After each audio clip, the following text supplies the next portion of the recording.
It all started September 3rd of 1969 at KBTM in Jonesboro. A young man named Randy Hankins broadcast for the very first time over Arkansas radio. It wasn't until Randy got a job in Little Rock shortly after at KARN that he was handed the name Craig O'Neill. Craig was just a baby.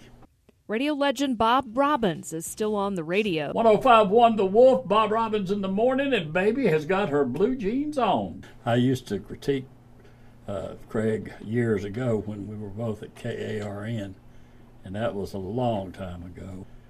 It's hard to believe that I'd sit there and critique him because he didn't need any. You know what I mean? And Bob remembers those early days well. A young, funny, big-hearted broadcaster who shook up the radio market with jokes, prank calls, and a whole lot of fun. You know, I've always said that if programmers and operations managers would have kept their mouths shut and left Craig alone, nobody would have ever beat him in the ratings. Craig is one of the most funny men that I've ever been around. And he is so quick. His wit is usually 2 days ahead of everybody else. And it wasn't just his wit.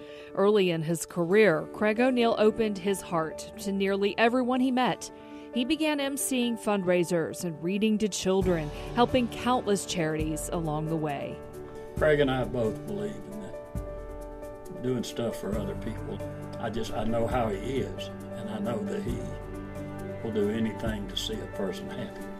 But the group that made Craig happiest, Hearts and Hooves. This is a guy who can help us and a guy that would care about what we're doing here. Stuart McGilvray served on the charity's board with Craig.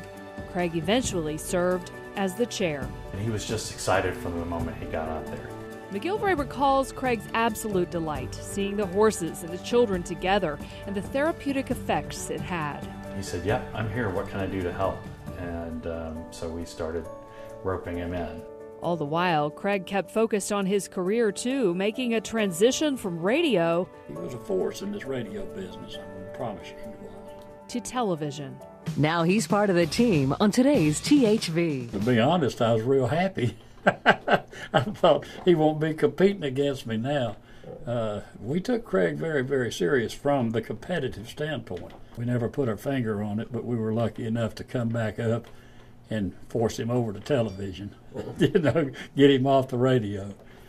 January 1st of 2000, he broadcast live on THV 11 from the Cotton Bowl in Dallas. Craig's first night on the air here with us at today's THV. That's right, and fighting the urge to keep from calling the Hogs right now. I know, we all want to do it. It's great. Arkansas beat Texas that year, and Craig has been on the television ever since. First as a sports anchor, and then as a news anchor, but above all, a public servant. The thing that makes Craig remarkable to me is the amount of time that man spends giving back to people. Over his 50-year career, he's raised more than $40 million for Arkansas charities. In one night alone, he raised $1.2 million at a gala for the Winthrop P. Rockefeller Cancer Institute.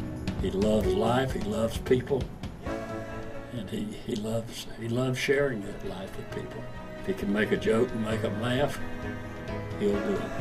If he has to shed a tear, he'll do it. That's just the way he is. He has a big heart for people, for kids, almost as big as his personality.